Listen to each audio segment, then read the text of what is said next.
Rabbi Manis Friedman, welcome to the show. Thank you, thank you. All the way to the Holy Land. All the way to the Holy Land. So, I'm holding a copy of your book here called The Joy of Intimacy. I've been married 11 years now, and I could tell you that intimacy freaks the hell out of me. And my wife tells me that, and I know that. It's an interesting topic.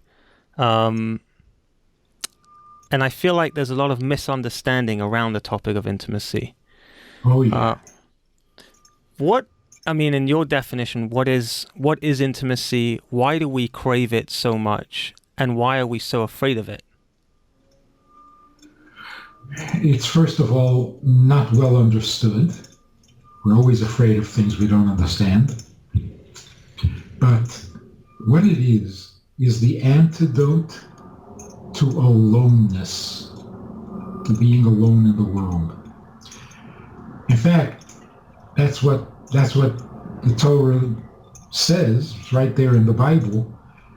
Therefore should a man leave his mother and father and cleave to his wife and become one. Mm-hmm. The whole purpose of marriage is to become one with someone else, because just you is not enough. Okay, I can relate to the Intimacy creates that bond. Nothing else does. So you can be happily married and still Right. feel alone in the world, Right. because the intimacy is missing. It's a functional relationship, no complaints, everything's good, everyone's doing their job, but you're living side by side. It's interesting because I could feel like I'm an accomplished person. I've done a lot, married, children, and yet I could feel very, very lonely at times. And I can't even put it into words. It's such a deep loneliness. Right. It's almost more than lonely. It's alone. Different. Right. What is the difference between loneliness and being alone? I think loneliness can be remedied by going to a party, but then you come home alone.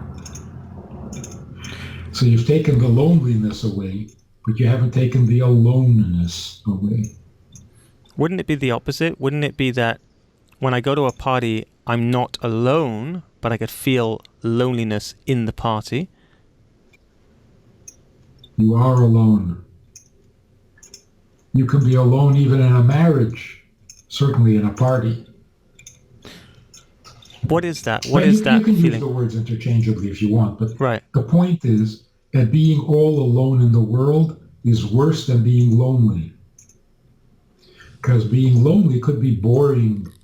You're bored, you need some entertainment, some distraction, but aloneness doesn't come from being bored. It comes from being alone. And being alone is no good. So where We're does it not come? designed. Where does that come from? That feeling of being alone. Where does it come from? And what do you do to not be alone?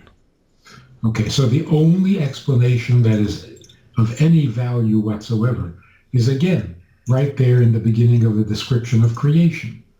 God created the first human being, male and female. So to be a complete human being, you have to be both male and female. Then God separates Adam from Eve or Eve from Adam, and we think that's a big improvement. Because now we're normal, right? Right. No, we're not. The separation is not natural, because we weren't created separate. We were created as one and then got separated. Well, all separation is unnatural, and all separation is unholy. Holiness is all about oneness.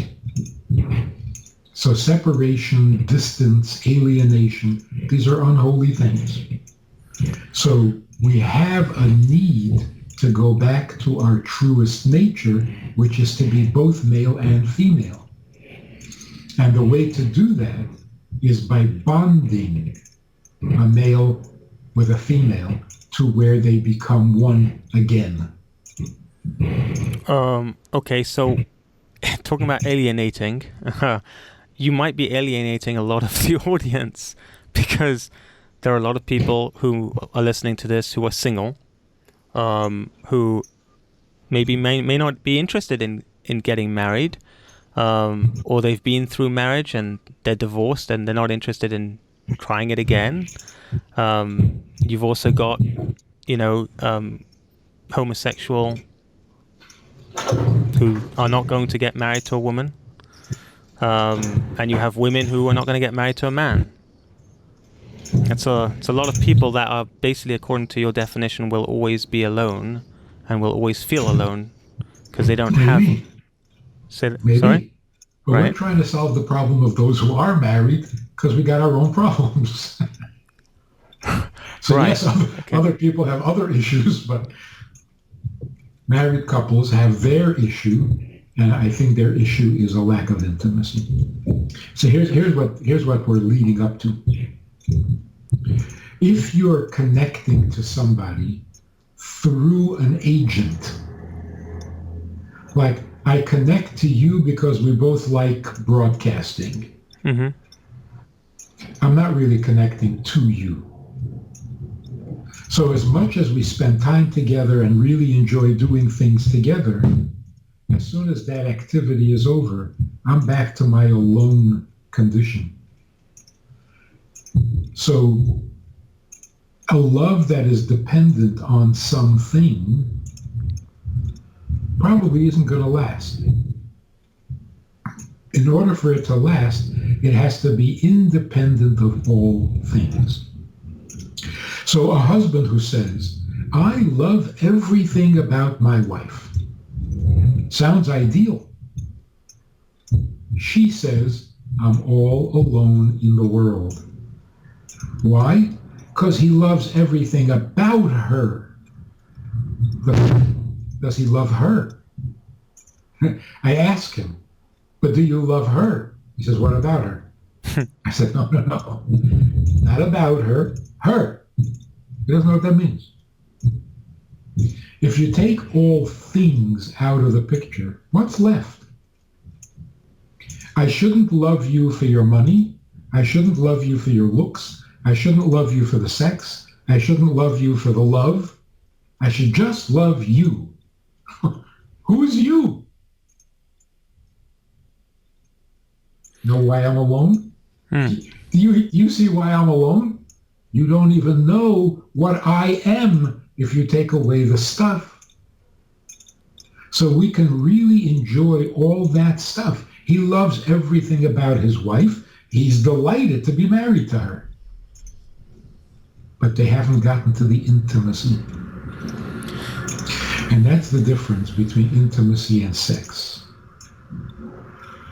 The problem is that people assume that sex is intimacy. Maybe it used to be. Not anymore. Not since the 60s, when it became recreational. Right. So the nature of sex is that it separates people. It doesn't bond them. Because if you're looking for sex and you get sex, then that's what you have. You didn't connect with the person, you connected to the sex. So imagine if a man would say to a woman, I want to marry you for your money. He's actually saying, I don't want to marry you. I want to marry the money, but There's no ceremony for that. So we'll make a ceremony with you, but really I'm marrying the money. Worse than that, there is such an obvious insult. I'm marrying you for your money, which means, if I could just get the money and not bother with you, I'd be even happier. So when two people share sex, it's almost like saying, if I could have the sex without having to put up with you, and that's known as pornography. Right. Pornography is impersonal pleasure, impersonal sex. I want the sex, I don't really want you. So please don't have an opinion, don't have a personality, don't have needs, just sex, okay? That's so insulting. Right. And by the way, we do that with God. I just want to get to heaven. I don't want to go to hell. So who has the key? God. Oh. Okay, so now I have to put up with God in order to get to heaven. But if I could get to heaven without him, it would be even better. It's so insulting. It's so not Jewish. Can you be intimate with yourself? No. So there's no way that you can be on your own and with nothing and just be at peace, complete No. inner peace. No. With the Buddhists claim that they can be enlightened sitting on a mountaintop. Good for them. See, here's another shocking. Intimacy is a human need. Sex is not. It's not a need. Well, to some people it's a need. Like to some people, drinking is a need. Or Correct. chocolate. Or going to the bathroom. No, that's a real need. If Right. you don't do that, you die.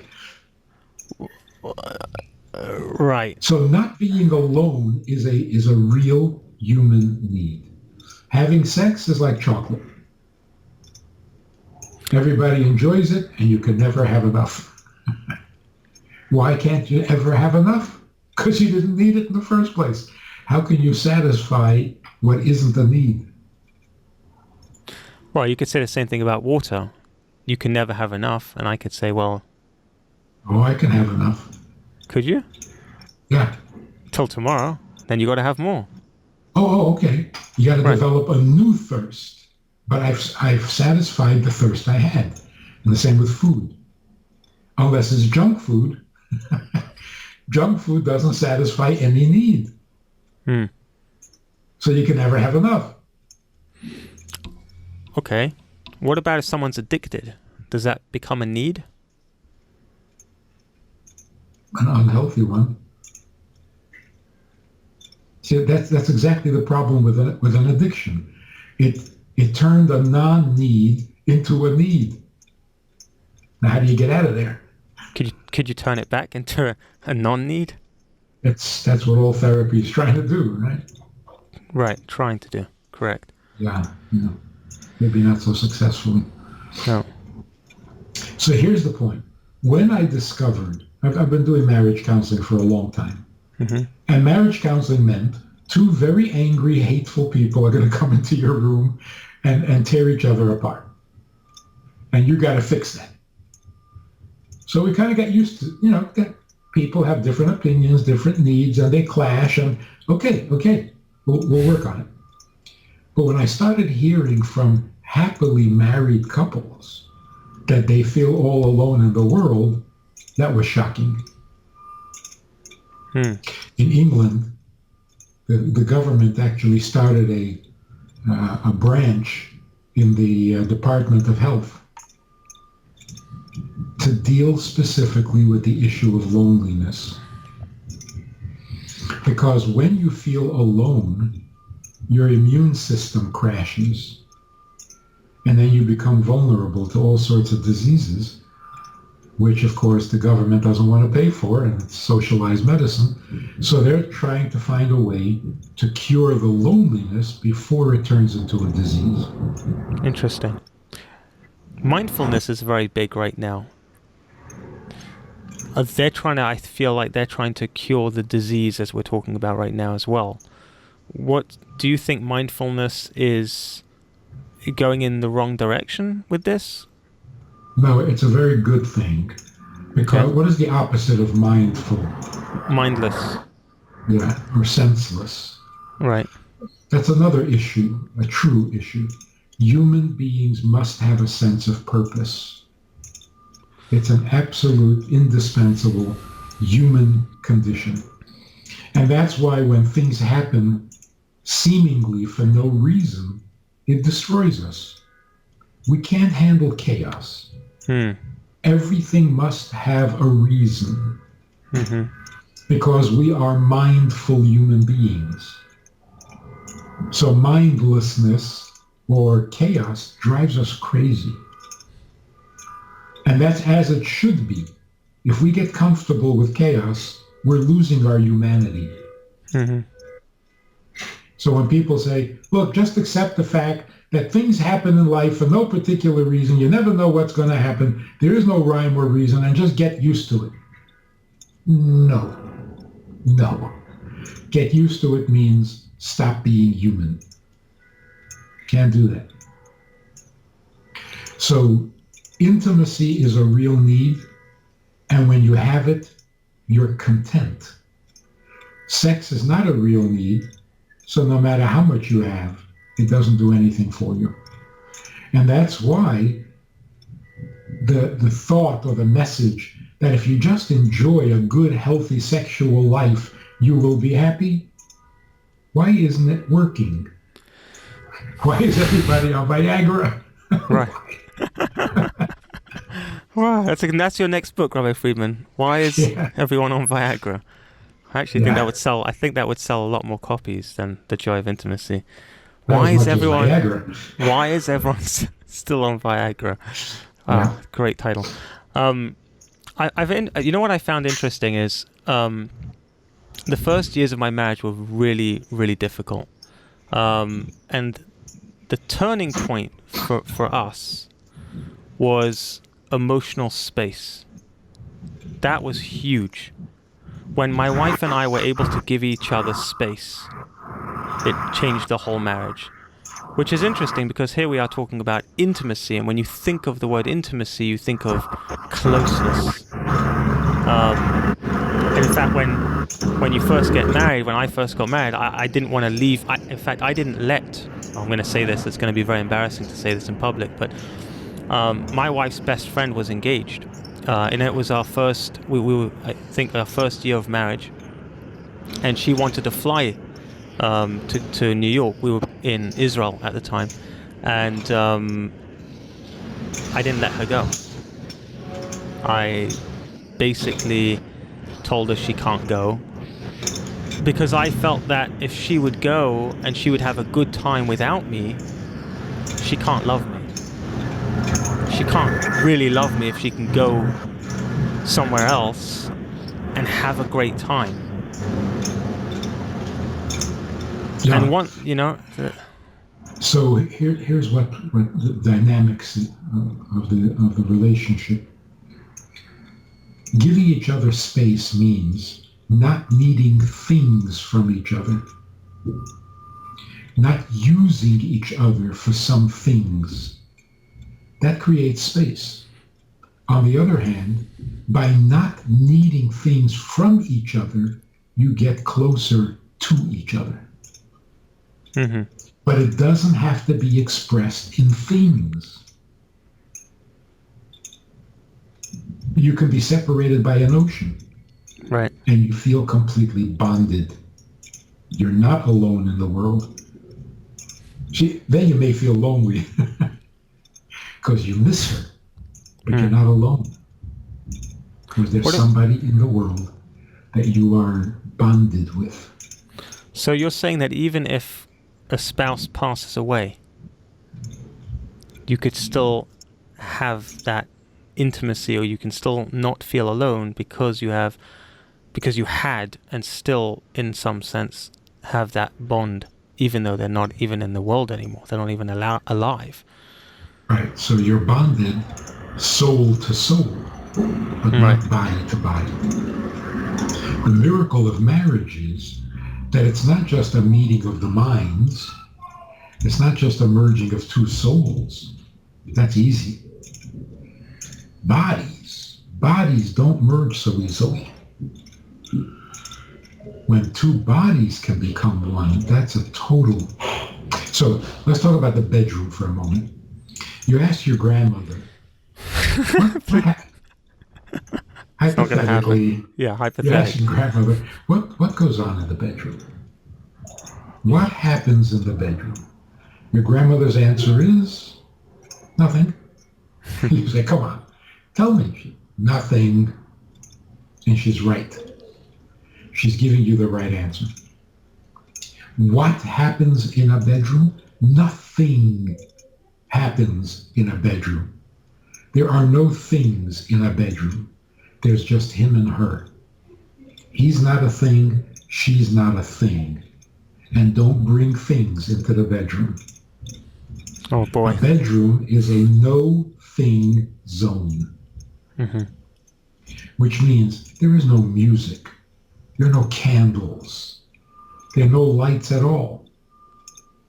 There is no thing. It's just them being together. No limits. Nothing coming between them. Even physically, they're not allowed to be wearing clothes. Nothing should be coming between them. Not even a distracting thought. So, all intimacy must be in the dark. For a simple reason.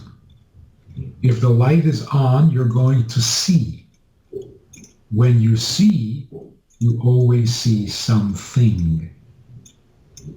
You can't see intimacy. But you have to be attracted to your spouse. Before you go into the bedroom. Right. You can't start in the bedroom. Right. You know, you got to have some reason for going into the bedroom.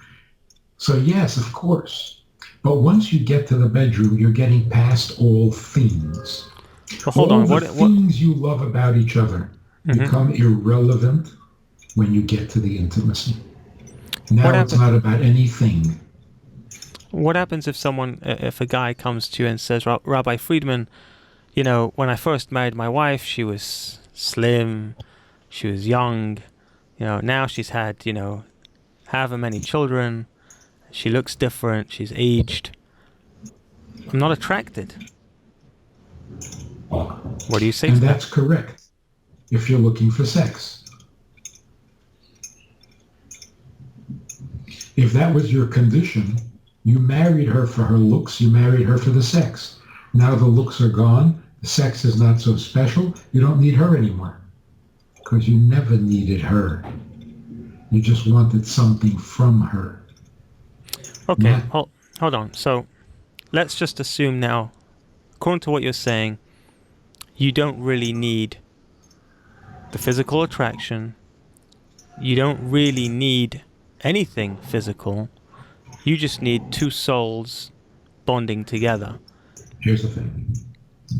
The reason we have to choose a spouse and be very particular about it is because we want to bond with the person. But if something about the person disturbs me, I'm not going to be able to get to her. I'll be stuck on this thing that bothers me. So when you're checking out a spouse, a potential spouse, you want to make sure that her personality doesn't conflict with yours, that her opinions are in line with yours, that her body is appealing and comfortable. Because if it's not, you'll get stuck on this thing and you won't get to her. But in reverse, if you're really in love with something about her, you're going to get stuck on that thing. You'll never get to her.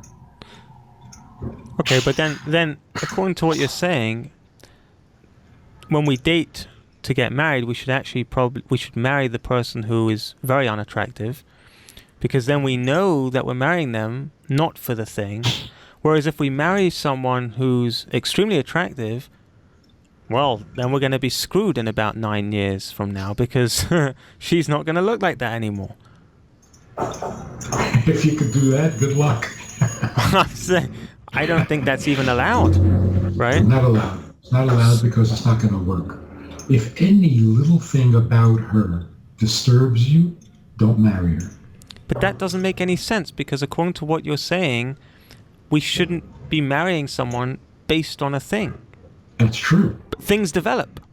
They develop. They do, but don't go into it with things. Once you're married, you'll handle whatever things develop. But to go into a marriage knowing that this freckle on her nose bothers you, what are you doing? You're not going to get to her, which is, of course, the goal. So when you're dating, you're being very petty, you're being very selfish. That's the point of dating. But once you decide to marry someone, all of that becomes irrelevant. Okay. So how do you get rid of all the things and really create intimacy with your spouse? So you know the expression, accept me for who I am? Yes. I never understood. When people say, can you accept me for who I am? Yeah, if you can tell me who you am. You're saying nobody knows who they really are.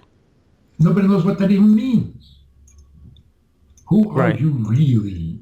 I don't know. How do you describe a person without describing things?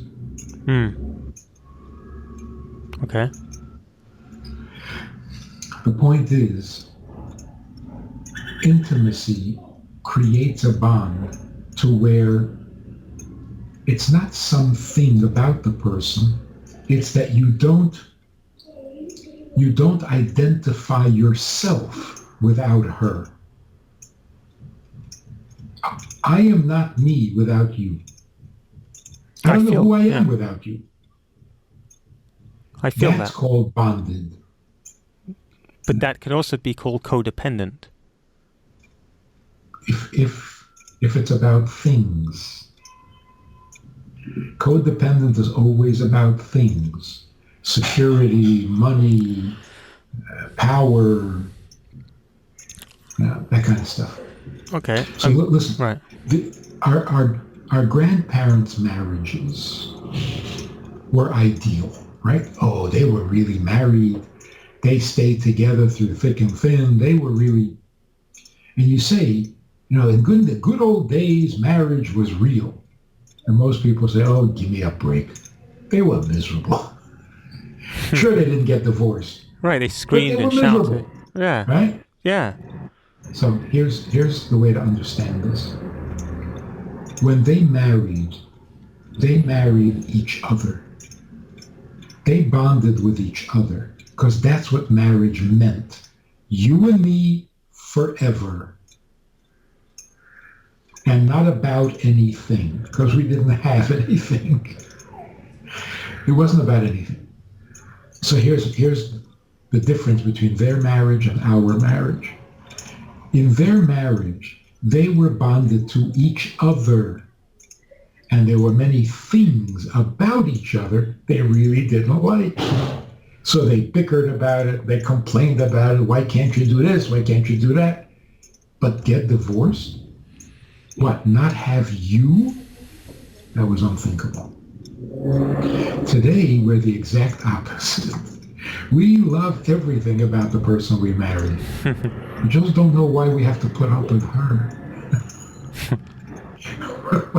Can't I have all those goodies without you? And that's why we still feel alone in the world. Because having things doesn't take away the aloneness. So it's not how much you share in common. And pop psychology, if you're having a problem in your marriage, you have to work on the love. You have to love each other more. You have to give each other more love. No, that's the whole problem. I am married to love, and I don't understand what she's doing in my house. I just want the love. So I wrote this book 20 years ago called Doesn't Anyone Blush Anymore? That title was chosen by the publisher. The title I wanted was Shut Up, I Love You.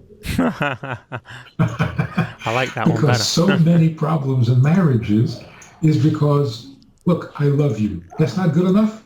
You have to have a personality. You have to have an opinion also. You're ruining everything. So can't you just shut up and let... That is so pornographic. And yet people are doing it. We're living our lives this way. So a quick example. Right? A woman marries this magnificent man, like Christopher Reeves. Remember him? Yes, Superman. Superman. And then he gets into an accident and he's paralyzed from his neck down. Let's say he's paralyzed for 10 years. And his wife takes care of him. And at the end of 10 years, he passes away. And now his wife is grieving. And you come to the wife and you say, excuse me, but what are you upset about? For the last 10 years, what was he good for? Nothing. For the last 10 years, what did he do for you? Nothing. For the last 10 years, what did you get from him? Nothing. So what are you crying about? Her answer, of course, would be, until now, I had him. Now I don't have him. It's not about things. There's nothing about your wife that is more important than your wife. If we're missing that little detail, we're hardly married.